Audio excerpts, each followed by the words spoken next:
ये work energy power का ये जो टॉपिक हम आज डिस्कस करेंगे ये लास्ट टॉपिक होगा ये। इससे हमारा इसके बाद जितने चीज़ें हमको बनानी है, न्यूमेरिकल हो चाहे जो कुछ भी हो, ये सब हम इस पे बना सकते हैं इसी के बेसिस पे। तो अब आप देखिए इसमें जो पहले हमने आपको बताया था, पहले कल का थोड़ा सा हम इससे पहले वाले लेक्चर का थोड़ा सा पोर्शन हम रिवाइजन करा देते हैं आपको कि change in potential energy of A system, change in potential energy of a system. Potential energy is denoted by U. So change means final minus initial for conservative internal force which was equal to minus W। ये हमने देखा था और इसको derive भी किया था इस रिलेशन को। और इसमें ये भी कहा था कि अगर आपका जो फोर्स है ये कंजर्वेटिव फोर्स है, कंजर्वेटिव फोर्स का मतलब था कि work done in A round trip क्या होता था, जीरो होता था कंजर्वेटिव फोर्स के लिए। एग्जाम्पल बताया था ग्रेविटेशनल का फोर्स, कूलम्स फोर्स, स्प्रिंग का फोर्स, ये सब कंजर्वेटिव फोर्स है जिसमें work done in round trip क्या होता है, जीरो होता है। और वर्क डन ये भी देखे थे वो इनिशियल एंड फाइनल पोजिशन पे डिपेंड करता है, पाथ से इंडिपेंडेंट होता है ये। तो इस तरह के फोर्स के लिए हम कंजर्वेटिव फोर्स कहते हैं अगर वो पाथ इंडिपेंडेंट हो जाए तो। दूसरा इसमें और भी रिलेशन हमने निकाला था कि conservative internal forces operate between the parts of the system and potential energy U is defined corresponding to these forces. तो इसको इसी रिलेशन को थोड़ा सा और आगे एक्सटेंड किए थे, यू एफ माइनस यू आई। और ये इसको वर्क डन को ये भी डेरिवेशन निकाला गया था, अगर आपको याद हो, work done equal to change in kinetic energy होता है, फाइनल माइनस इनिशियल, यानी change in kinetic energy equal to होता है वर्क डन। ये हमारा क्या था, वर्क एनर्जी थ्योरम भी था, ये वर्क काइनेटिक एनर्जी थ्योरम था कि जो हम वर्क करते हैं वो उसका क्या, वो कंजर्वेटिव फोर्स के थ्रू जो वर्क होता है that work is equal to change in kinetic energy of the body, यानी काइनेटिक एनर्जी में जितना चेंज होगा वो उसके वर्क डन के इक्वल टू हो जाएगा। इसी रिलेशन को थोड़ा सा और हमने एक्सपेंड किया था और इसको जो है यू एफ, इसको इधर लाए थे प्लस के एफ इक्वल टू, ये इधर चला गया था यू आई प्लस के आई हो गया, ये माइनस से इसमें मल्टीप्लाई हो गया, ये प्लस हो गया। तीसरा पॉइंट ये आया था, यानी कि potential energy plus kinetic energy, final final potential energy plus final kinetic energy equal to initial potential energy plus initial kinetic energy. ये भी हमने देखा था, यानी कि sum of potential and kinetic energy, इसको हम कहेंगे, ये देखे थे sum of potential and kinetic energy, ये भी sum of potential and kinetic energy है। ये क्या होता है, कांस्टेंट होता है। और इसी को हम लोग क्या कहे थे, ये इसको this is called mechanical energy, this is called mechanical energy, यानी sum of potential energy and kinetic energy is called mechanical energy. और ये जो आपका मैकेनिकल एनर्जी है ये कांस्टेंट रहता है if internal forces are conservative and external force do not work, यानी इसमें सिर्फ इंटरनल फोर्स हो, ये आपको जो है सिर्फ इंटरनल फोर्स एक्ट करे और वो कैसा हो, इंटरनल हो, इंटरनल एंड कंजर्वेटिव, कंजर्वेटिव हो, इंटरनल एंड कंजर्वेटिव होना चाहिए फोर्स। कंजर्वेटिव फोर्स अभी बता ही दिया आपको, नॉन कंजर्वेटिव फोर्स जैसे फ्रिक्शन का होता है, और 3-4 एग्जाम्पल अभी मैंने आपको बताया कंजर्वेटिव फोर्स का। तो इसको कहते हैं टोटल मैकेनिकल एनर्जी। वो क्या होता है, कांस्टेंट होता है कब, अगर आपका इंटरनल फोर्स कंजर्वेटिव हो और इस पर कोई बाहर से फोर्स नहीं लग रहा हो, एक्सटर्नल कोई फोर्स नहीं लग रहा हो, तो इस कंडीशन में क्या होगा आपका, ये टोटल मैकेनिकल एनर्जी क्या होगा, कांस्टेंट होगा। तो इसको हम ये भी कह सकते थे कि ये भी देखे थे, U potential energy plus K kinetic energy equal to constant, this is called mechanical energy, in fact this is mechanical energy, ये आपका है मैकेनिकल एनर्जी, है ना, this is mechanical energy. Potential energy and kinetic energy का sum क्या होगा, constant होगा, कब, जब उस पर इंटरनल फोर्स एक्ट करे, and that force should be, वो कैसा होना चाहिए, कंजर्वेटिव होना चाहिए। कंजर्वेटिव फोर्स का मतलब है कि उसमें जो वर्क डन है वो राउंड ट्रिप में क्या हो जाता है, जीरो हो जाता है। इस तरह के हमने कई सारे एग्जाम्पल्स देखे थे इससे पहले वाले लेक्चर में। और एक चीज और इसमें हमने देखा था कि अगर इसी टर्मिनोलॉजी में अगर यहाँ चेंज लगा दिया जाए, change in potential energy plus change in kinetic energy कर दिया जाए, ये delta stand for change plus change in kinetic energy, तो ये क्या हो जाएगा, जीरो हो जाएगा, क्योंकि कांस्टेंट में कोई चेंज नहीं होता है। यानी पोटेंशियल एनर्जी में तो चेंज होगा, काइनेटिक एनर्जी में भी चेंज होगा, बट इस कांस्टेंट में तो कोई चेंज नहीं होता है, तो ये जीरो हो जाएगा। और इस दोनों का सम क्या होगा, कांस्टेंट होगा।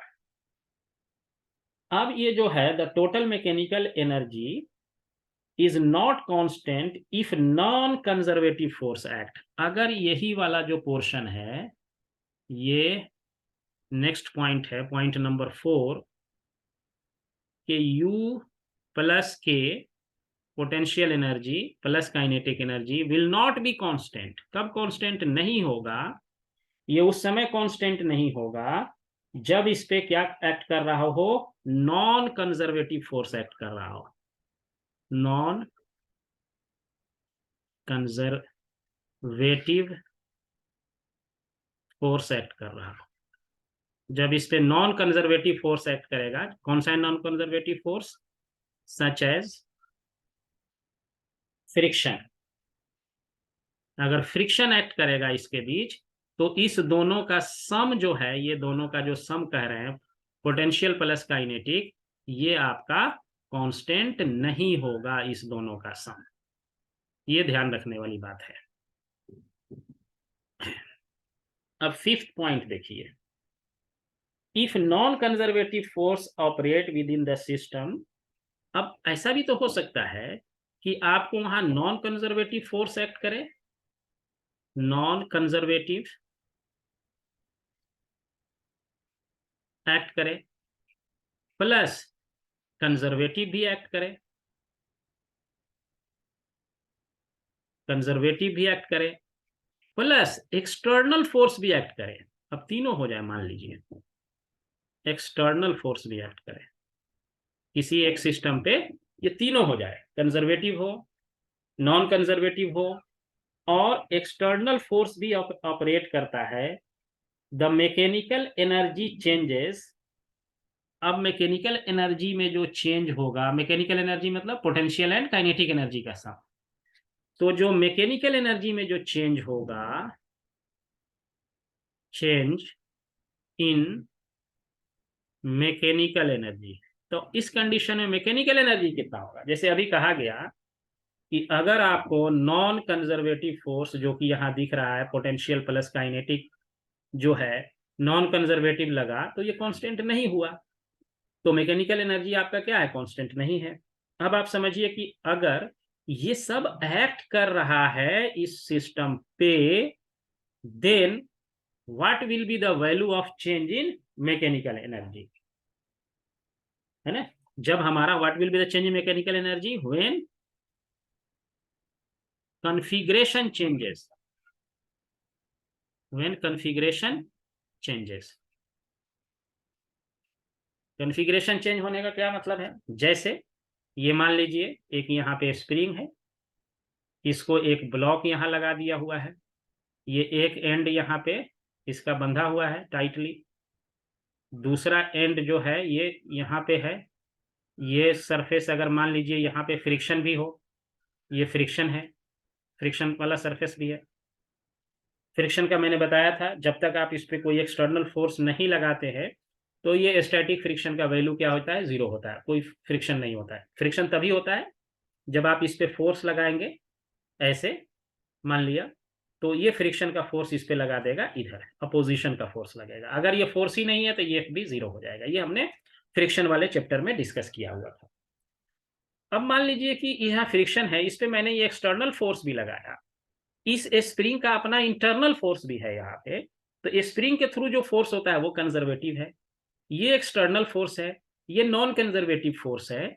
ये सारे फोर्स जब एक साथ हो, यानी external force, non conservative force जब सारे हो, और इसका कॉन्फ़िगरेशन चेंज करने का मतलब क्या है, जब इसको हम दबाएंगे तो यहाँ का जो एनर्जी है, यहाँ जब यही ब्लॉक आ जाएगा दब करके, मान लिया यहाँ आ जाएगा, अगर यहाँ हम लाते हैं इसको ऐसे करके, यहाँ इस पोजीशन पे आता है, तो यहाँ का एनर्जी कुछ और हो जाएगा। जब कॉन्फ़िगरेशन चेंज होगा तो उस समय चेंज इन मैकेनिकल एनर्जी कितना होगा, क्या उसका वैल्यू क्या होगा, ये हमको इसमें बात करनी है।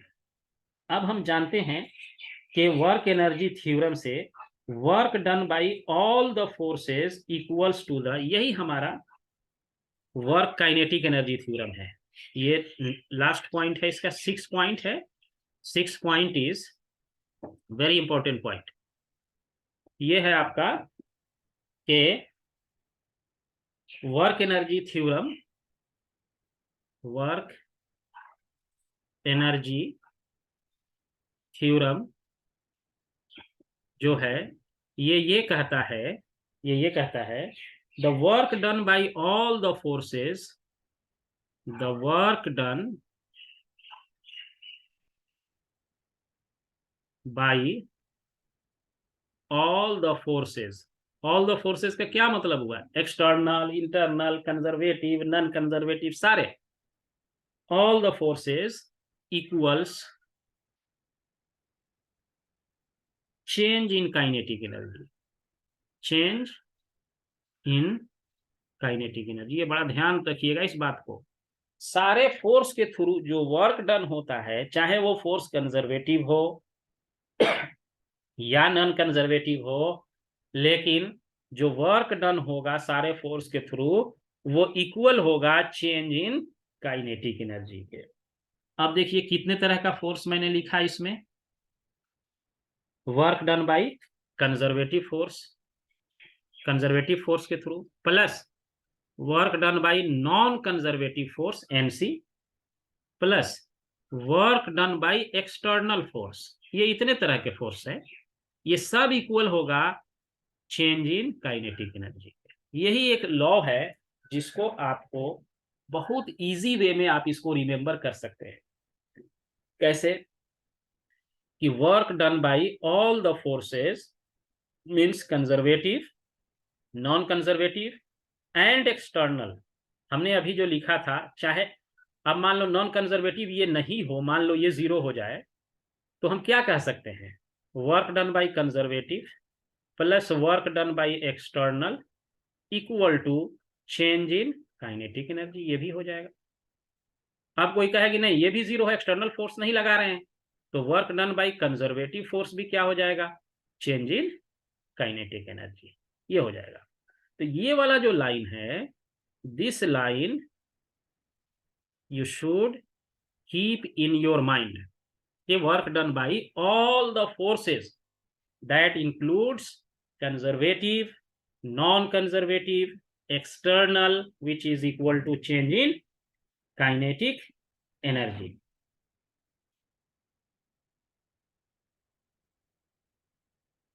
अब देखिए इसमें, लेकिन हमने एक चीज यहां देखा था ऊपर में जो लिखा है कि वर्क डन बाय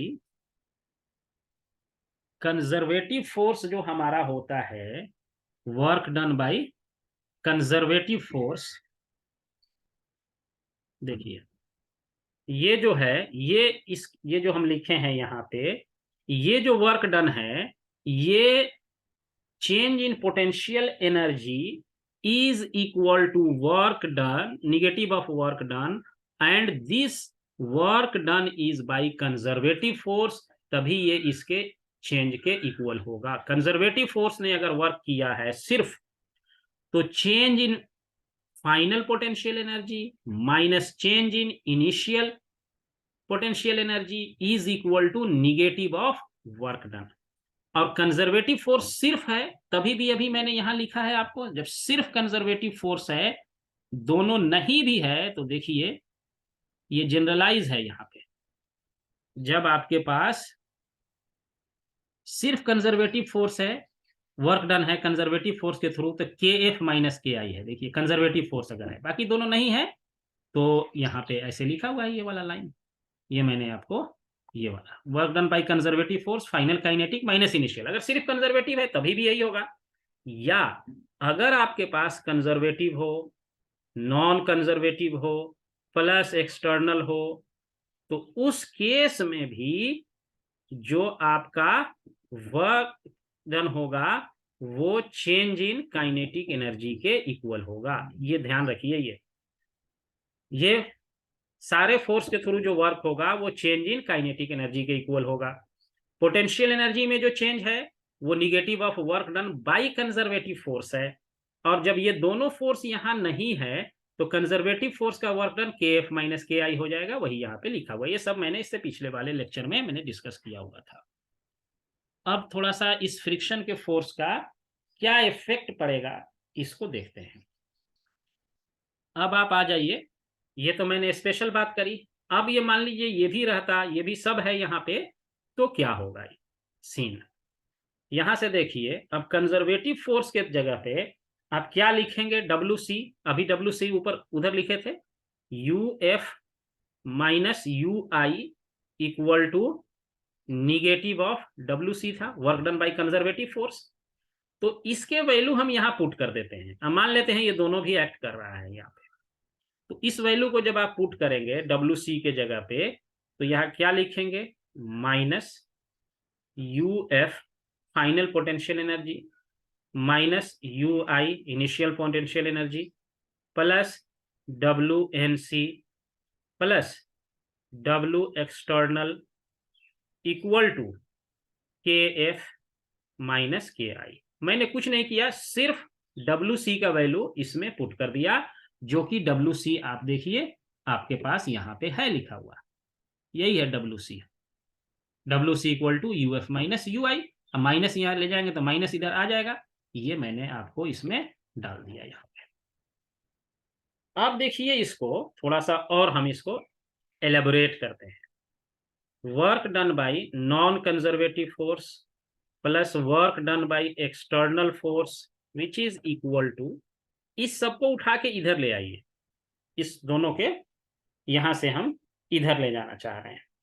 देखिए क्या होगा जब इसको इधर ले जाएंगे, के एफ को यू एफ के साथ ऐड करो, ये माइनस हो जाएगा, यहाँ इधर जाके प्लस हो जाएगा, तो यू एफ प्लस के एफ हो गया। यहां से माइनस कॉमन ले लीजिए, तो ये आपको हो जाएगा यू आई प्लस के आई।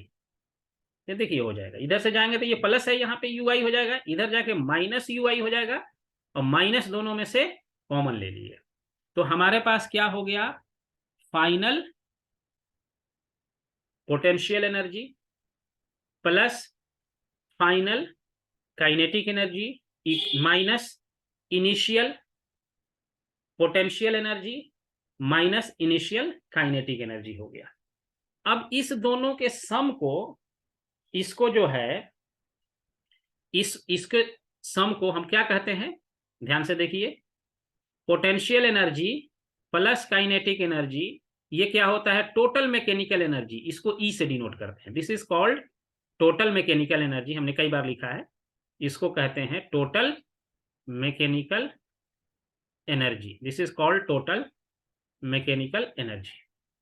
ओके, तो अब इसमें देखिए आप लिख सकते हैं W N C plus W external equal to, इसको लिख सकते हैं, ये पोटेंशियल प्लस काइनेटिक एनर्जी है तो मैकेनिकल एनर्जी ई के इक्वल हो जाएगा, तो इसको लिख देंगे E F, it will be written as E F, और ये हो गया माइनस ई आई इनिशियल। इसका मतलब ये हुआ इस रिलेशन का कि आपका जो है work done by external force जो हुआ, अब इसमें जो है मान लीजिए ये हमारा आया, work done by non-conservative force plus work done by external force is equal to change in mechanical energy.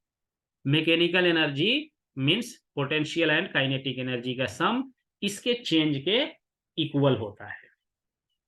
अब मान लीजिए अगर आपके पास if the internal forces are conservative, अब मान लेते हैं कि नॉन कंजर्वेटिव फोर्स यहाँ पे नहीं है, सपोज करते हैं, पहले इसको हम थोड़ा कॉपी कर लेते हैं इस लाइन को।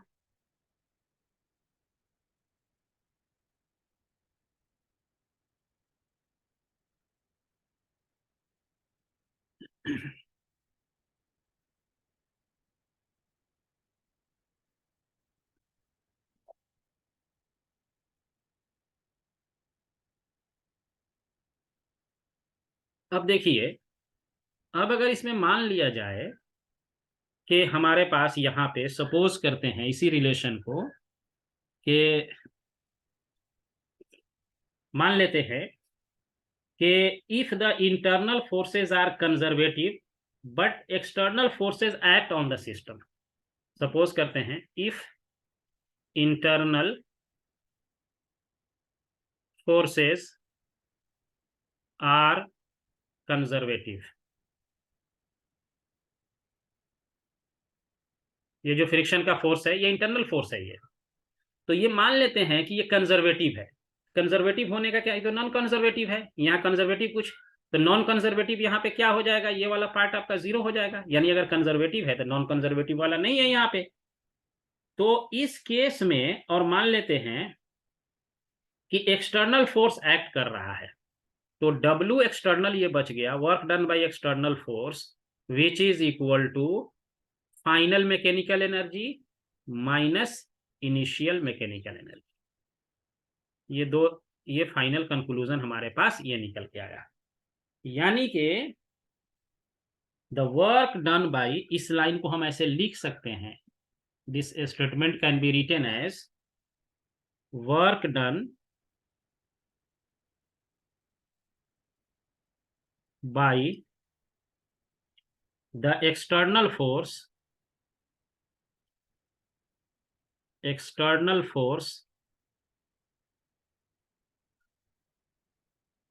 says equals change in mechanical energy of the system, change in mechanical energy of the system। ये हमारा यहां तक इस चैप्टर का फाइनल थ्योरेटिकल कंसेप्ट है। हमने इसमें क्या क्या चीजें सीखा, आप देखिए, हमने इसमें सीखा कि जैसे कि प्रोडक्शन एंड काइनेटिक एनर्जी के कंसेप्ट को अगर हम इधर यहाँ पे थोड़ा सा आपको रिवाइज करा दें कंसेप्ट को, ये मान लीजिए एक पेंडुलम है यहाँ पे रखा हुआ है, ये भी यहाँ पे है, तो जब ये पेंडुलम, ये मान लिया मैंने इसको, ये पेंडुलम सपोज करिए कि ये जो है पेंडुलम आता है यहाँ पे, इससे ऊपर ये नहीं जाता है, फिर यहाँ जो है इस तरीके से यहाँ पे ये आता है पेंडुलम इस कंडीशन, यानी और ये जो पोजीशन है this is called mean position, this is called mean position. Mean position का मतलब है अब यहां से जैसे ये ऊपर गया, यहां से हाइट में इसका इतना चेंज हुआ, this is the change in height, ये आपका है, ये हाइट में इतना चेंज हुआ, फिर यहां से आया, ये थोड़ा ऊपर होना चाहिए था, ये ऐसे है, तो इसका जो हाइट है यहां से इस, ये भी जो है इतना हाइट में इसके चेंज हुआ यहां से यहां तक, या हम ये कह सकते हैं कि यहां से यहां तक ये जो चला हॉरिजॉन्टल, ये डिस्प्लेसमेंट हुआ एक, यहां से यहां तक आया तो एक डिस्प्लेसमेंट हुआ इसका, तो इसको मीन पोजीशन से इस जगह से जो यहां पे आता है this is called amplitude, mean position से मैक्सिमम डिस्प्लेसमेंट जब जाएगा वो, तो इसको कहते हैं एम्पलीट्यूड। तो जब ये यहां पे पहुंचेगा तो ये थोड़े देर के लिए रुकेगा, फिर ये बैक होगा अपने इस रास्ते पे, तो जब ये यहां पे होगा तो यहाँ पे पोटेंशियल एनर्जी जो होगा इसका यू होगा वो होगा मैक्सिमम, और काइनेटिक एनर्जी क्या होगा यहाँ पे, ये हो जाएगा मिनिमम, यानी जीरो हो गया, मान लीजिए ऐसे हो गया। फिर जब यहाँ ये चलने लगेगा, जब यहाँ मीन पोजीशन पे पहुंचेगा, इसका एम्पलीट्यूड हो गया जीरो, यानी कि एम्पलीट्यूड जीरो होने का ऐसे भी समझ सकते हैं कि जैसे हाफ के एक्स स्क्वायर कहते हैं, तो एक्स का वैल्यू यहाँ जीरो हो गया, तो ये पोटेंशियल एनर्जी का निकाले थे, ये पोटेंशियल एनर्जी यहाँ पे पहुंचेगा तो जीरो हो जाएगा। लेकिन जैसे ही ये मीन पोजीशन पे पहुंचेगा, इसका magnitude of the speed highest होगा यहाँ पे, तो इस समय इसका काइनेटिक एनर्जी क्या होगा, मैक्सिमम हो जाएगा, पोटेंशियल एनर्जी मिनिमम हो जाएगा। लेकिन यहां से यहां तक के बीच में जहां कहीं भी रहेगा तो पोटेंशियल प्लस काइनेटिक का सम मिलेगा, यहां से यहां तक भी पोटेंशियल प्लस काइनेटिक का सम मिलेगा। बट एक्सट्रीम पोजीशन पे जो यहाँ है, दो एक्सट्रीम पोजीशन है और एक मीन पोजीशन है, तो at extreme position velocity is zero, so only potential energy is there. यहां भी पोटेंशियल एनर्जी होगा, यहां भी पोटेंशियल एनर्जी होगा, और यहाँ के ई क्या हो जाएगा, जीरो हो जाएगा। लेकिन जब ये इस मीन पोजीशन पे आएगा तो पोटेंशियल एनर्जी क्या है, यहाँ पे ये जीरो हो जाएगा, एंड काइनेटिक एनर्जी यहाँ क्या हो जाएगा, इसका मैक्सिमम हो जाएगा। तो इस तरह से एनर्जी भी हमारा क्या है, ये पेंडुलम के तरह जो है ये हिलता, ये होगा, चेंज करेगा, यानी कि एक समय मैक्सिमम आएगा, एक समय मिनिमम आएगा, और इन बिटवीन यहां जहां भी रहेगा दोनों का वैल्यू रहेगा। बट एक्सट्रीम पोजीशन यहां एंड यहां सिर्फ पोटेंशियल होगा, काइनेटिक नहीं होगा, क्योंकि यहाँ पे वेलोसिटी नहीं है। यहाँ पे वेलोसिटी हाईएस्ट है क्योंकि ये नेचुरल पोजीशन को आ चुका है, तो नेचुरल पोजीशन को जैसे ही आ जाएगा उस कंडीशन में हम कह सकते हैं कि डिस्प्लेसमेंट नहीं है नेचुरल पोजीशन में, जैसे ये नेचुरल पोजीशन है, डिस्प्लेसमेंट नहीं है, तो इस समय पोटेंशियल एनर्जी इसका क्या हो जाएगा, जीरो हो जाएगा। तो इस तरह से एनर्जी और वर्क का रिलेशन जो है कि हम देखते हैं। अब इसको समझने के लिए एक सिंपल सा हम आपको एग्जाम्पल देखिए, कह रहा है pendulum bob has a speed 3 metre per second while passing through its lowest, यानी यहां से जब जा रहा है तो 3 मीटर पर सेकेंड इसका जो है स्पीड है, 3 metre per second. What is the speed when it makes an angle 60 degree with the vertical, जब ये यहाँ पे पहुंचेगा इस v का वैल्यू कितना होगा जब ये थीटा जो है ये इसके साथ 60 डिग्री एंगल बना रहा है ना। अब आप जरा ध्यान से देखिएगा इस चीज को, ये जब ये इसमें जो है वर्क एनर्जी, ये क्या है, चेंज इन, ये हमने देखा था change in potential energy equal to negative of conservative force. यहाँ जो भी फोर्स है ये कंजर्वेटिव फोर्स है, क्यों, क्योंकि ग्रेविटी का फोर्स इस पे एक्ट कर रहा है और कोई फोर्स नहीं है इस पे दिया हुआ। तो इसको जब हम यूज करेंगे, अब इसमें U F minus change in potential energy equal to negative of change in kinetic energy. अब काइनेटिक एनर्जी का चेंज देखिए, यहाँ पे इसका क्या है काइनेटिक एनर्जी, ये इनिशियल है, ये फाइनल है, तो फाइनल हो गया इसका 1/2 मास m हो गया v1 square minus 1/2 m into 3 का स्क्वायर हो गया। इनिशियल तो यही है इसका, 3 मीटर पर सेकेंड से जा रहा था, तो ये निकल गया। अब जब यहां से यहां तक गया तो इसके पोटेंशियल एनर्जी में कितना इंक्रीज हुआ, यहां पे तो पोटेंशियल एनर्जी क्या होगा इसका, यहाँ पे तो पोटेंशियल एनर्जी कुछ भी नहीं है, जीरो मानेंगे ये। जब ये यहां पहुंचा तो कितना डिस्प्लेसमेंट इसने ट्रेवल किया, वर्टिकल डायरेक्शन में बताना है। देखो इसमें हर समय फोर्स आपका कैसे एक्ट करेगा, यहाँ mg नीचे, ये यहाँ पे भी ब्लॉक होता तो mg नीचे ही एक्ट करता, यहाँ पे भी आ गया तो mg कैसे एक्ट करेगा, नीचे ही एक्ट करेगा, तो ये mg हो गया। और वर्टिकल डिस्प्लेसमेंट कितना चला, वो इतना ही चला है वर्टिकल डिस्प्लेसमेंट। तो वर्टिकल डिस्प्लेसमेंट का वैल्यू आप निकाल लीजिए कितना होगा वर्टिकल डिस्प्लेसमेंट, ये वाला लेंथ, टोटल लेंथ l है, तो ये वाला लेंथ निकल जाएगा ना, l cos थीटा निकल जाएगा। देखिए ये टोटल l है, तो यहाँ जो आपका ये जब ये निकालेंगे लेंथ यहाँ से यहाँ तक, जब ये यहाँ पहुंच गया ये लेंथ तो l ही रहेगा, तो ये वाला लेंथ आप निकालेंगे यहाँ से यहाँ तक तो l cos थीटा हो जाएगा, और यहाँ से यहाँ तक वाला जो लेंथ बचेगा l minus l cos theta कर देंगे, तो ये हो जाएगा पोटेंशियल एनर्जी में जो चेंज हो जाएगा वो क्या लिखेंगे, mg इंटू क्या लिख देंगे, L minus L cos theta equal to हो गया, इसको माइनस इधर भेज दीजिए, एम से एम कट भी जाएगा, माइनस बाहर निकाल लेते हैं, तो ये हो जाएगा हाफ इंटू 3 का square minus half into V1 का स्क्वायर। अब इसमें सारा वैल्यू दे रखा है, एल दे रखा है, एम से एम तो कट गया, यहाँ पे हट गया। अब इससे आपको सॉल्व करके V1 का